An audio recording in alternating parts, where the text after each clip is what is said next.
and in a dim bedroom in Jerusalem, a telephone is ringing.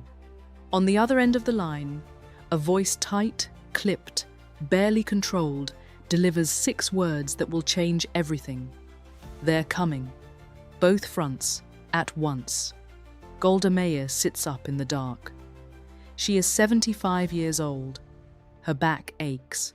Her hands tremble not from fear, but from the lymphoma known to a close inner circle. She reaches for the nightstand. A cigarette, a match. A long, slow inhale. Somewhere to the south, around 100,000 Egyptian soldiers are massing along the Suez Canal. To the north, some 1,400 Syrian tanks are rolling toward the Golan Heights. Israel's borders are about to be punctured like paper. And the woman who leads this country, a grandmother in a plain house dress, has perhaps 6 hours before it all collapses.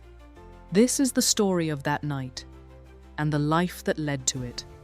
To understand the woman in that dark bedroom, you have to go far back to a wooden house in Kyiv, where a little girl named Golda Meir grows up with a familiar terror.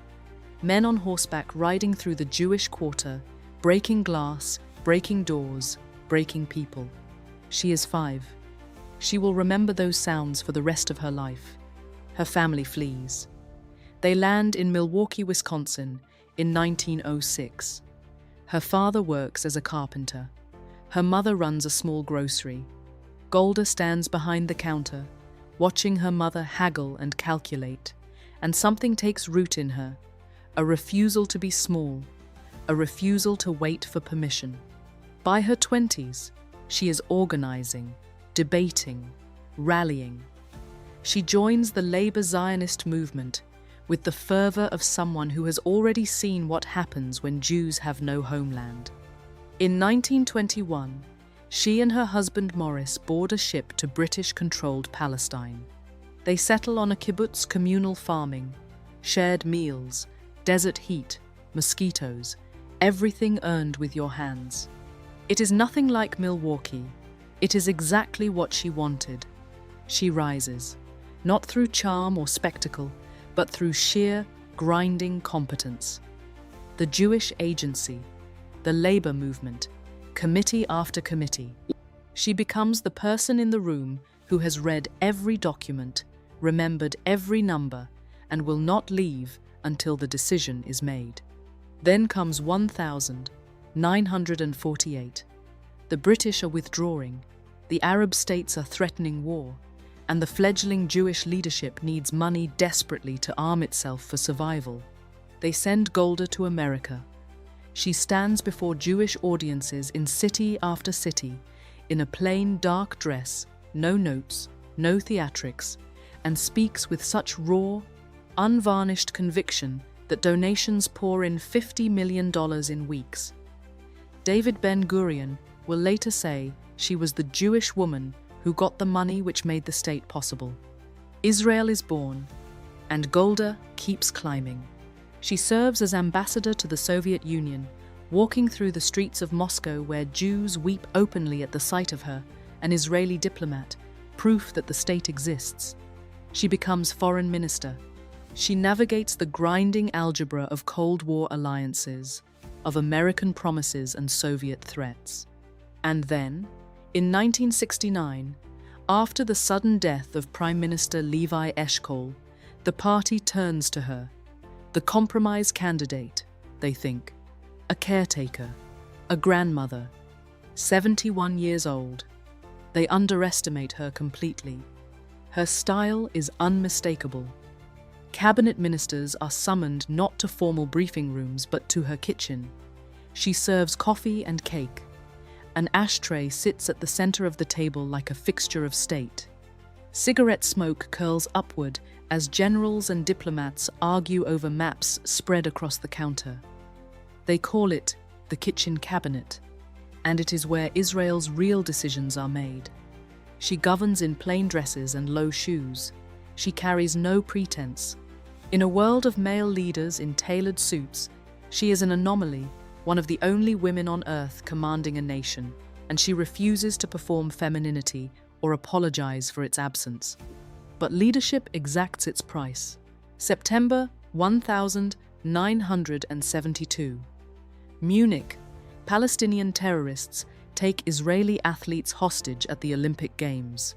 She watches the news broadcasts in real time, the grainy footage, the masked men on the balcony, the botched German rescue. 11 Israelis die. Golda authorizes a covert response, targeted operations across Europe and the Middle East. The moral weight of those orders settles onto her shoulders and never lifts. And now, it is October 1973, and the weight becomes unbearable. For months, intelligence reports have landed on her desk, warning of Egyptian and Syrian military buildups. But Israel's intelligence doctrine, a rigid framework they call the concept, insists that Egypt will not attack without long-range bombers, that Syria will not move without Egypt. The assessments say, not yet, not likely, stand down. Golda has doubts. She presses her advisors, but she defers. She trusts the system. The system is wrong. When the sirens begin on Yom Kippur afternoon, Israel's reserves are unharnessed. Synagogues empty as men race to find their units. The Suez-Bar-Lev line crumbles in hours. On the Golan, a thin screen of Israeli tanks faces a Syrian armored corps, outnumbering them roughly 10-1. In the war room, maps bloom with red pins, enemy advances, breached positions, units out of contact. Phones ring with contradictory reports. Moshe Dayan, the legendary defense minister, walks in ashen-faced and utters words that freeze the room. He speaks of the fall of the Third Temple, the destruction of Israel itself. Golda does not break. She chain smokes. She listens. She orders full mobilization, every reservist, every vehicle, everything. And in the most closely guarded secret of the war, she authorizes preparations that signal to the world and to Washington that Israel may be nearing a final option it has never publicly acknowledged. Nothing is said openly. Nothing needs to be. The message reaches Henry Kissinger. American airlift operations begin. She passes quietly in December 1978. Lymphoma, the illness she had carried known to a close inner circle through the Munich crisis, through the Yom Kippur War, through every late-night kitchen argument and every dawn phone call that began with bad news. Golda Meir built a nation with her hands and nearly watched it perish on her watch. She was not a general. She was not a philosopher. She was a woman from Kyiv by way of Milwaukee who believed, with absolute and terrifying conviction, that Jewish survival required a state, and that a state required someone willing to sit in the room where impossible decisions are made and not leave until they are made. If this story moved you, consider subscribing. We tell the stories behind the power, the human cost of history's biggest decisions. More is coming.